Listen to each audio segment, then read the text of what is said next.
Hello everyone, in this video I will be reviewing the Hisenior Mega5EST at long last.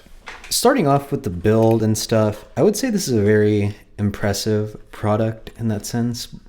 The carrying case is very substantial, although very impractical because of its size, but I really have not seen an IEM case of such quality. It just feels great, and yeah, I mean, definitely the best IEM case for that, but the cable it comes with is 4.4 millimeters, so you need some kind of special amplifier to use this cable, and it has fixed ear hooks, which is a bit unfortunate because, yes, this IEM does have inverted absolute polarity, meaning that when a positive impulse is fed, the system will move in the opposite direction, so it's doing the exact opposite of what it should be doing. You can see that here in the impulse response versus the minimum phase impulse response. For whatever reason, the excess phase is not flat. It starts at 0 degrees around 2 hertz, and then it goes to minus 180 degrees by 10 kilohertz. Usually you would see the response or the excess phase be flat for single dynamic drivers or just single drivers in general, and even for the variations it's very well engineered, so the excess phase is flat. So when doing these blind tests between inverted absolute polarity versus correct absolute polarity, I was able to tell the difference, but I thought it was a little bit more difficult than usual. Maybe the distinction becomes less clear because of the non-flat excess phase response. I'm not sure, but yeah, so what this essentially means is that the base frequencies will arrive later in time than the higher frequencies. In all honesty though, this is very slight and should not matter too much looking at the degrees of phase shifts and their frequencies. Nevertheless, I corrected the polarity with this cable that does not have fixed ear hooks that I use with my variations to also correct the polarity on that, and yeah. It did sound more correct to have correct polarity in these blind listening tests, so that's what I'm going with. Let's talk about the sound of the Mega5EST compensated for the Harman Mark II or the endgame IE target.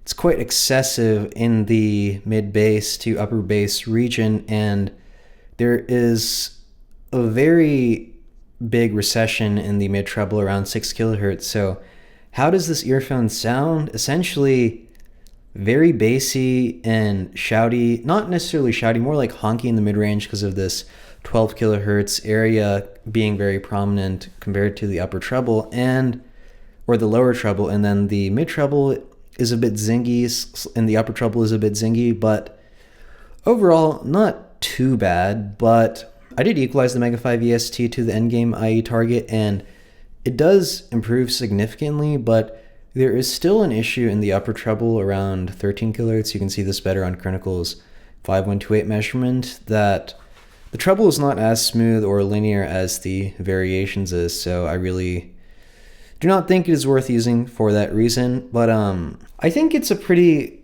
well-built product, and definitely the out-of-the-box response is not listenable. Like, let's just listen to it for a bit. I'll give you an example maybe. So I'm just going to listen to Whiplash by aespa. Okay, very bassy to start.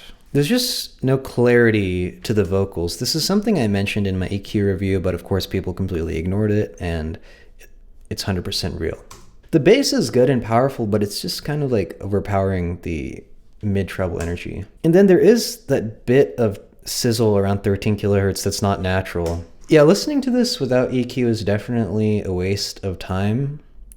So applying the EQ, let's listen to the song again, Whiplash. Bass is more controlled, vocals are more present. I mean, it sounds more or less perfect as you would imagine after EQing to my target, but the upper treble is still just a bit flawed, and that's the only criticism I have left at this point. It's a well-built product, and yeah, but it doesn't have that last bit of performance in the upper treble you get with the variations. Let's listen to Whiplash by aespa on the variations. The cymbals are so much more natural sounding. It's like they're appearing naturally in space and decaying naturally. You don't have this sharp resonance kind of dominating the sound. So definitely, yeah, the variations is superior to the Mega5EST with EQ at least. I mean, without EQ, both of them are not really worth listening to, but I mean, without EQ, the Mega 5 EST is just overly bassy and lacking in clarity, does not sound natural at all.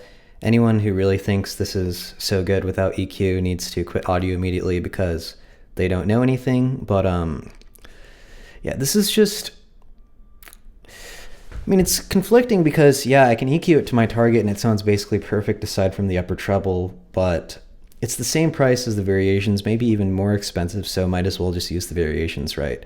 But I mean, was this educational? Definitely not really for me, maybe more so for the people who doubted my EQ review, really commenting on every single one of these problems and doubted what I said, but really everything I said is true when listening to it in real life. It's too bassy, it's lacking in mid treble and too harsh in the upper treble, or too sizzly. But yeah, I mean, if you already have the Mega 5 EST and don't have the variations, you can use it with EQ, maybe work a little bit harder in the higher frequencies. Maybe you can make something work, I'm not entirely sure. But yeah, that is the Hisenior Mega 5 EST. Beautifully packaged and built product.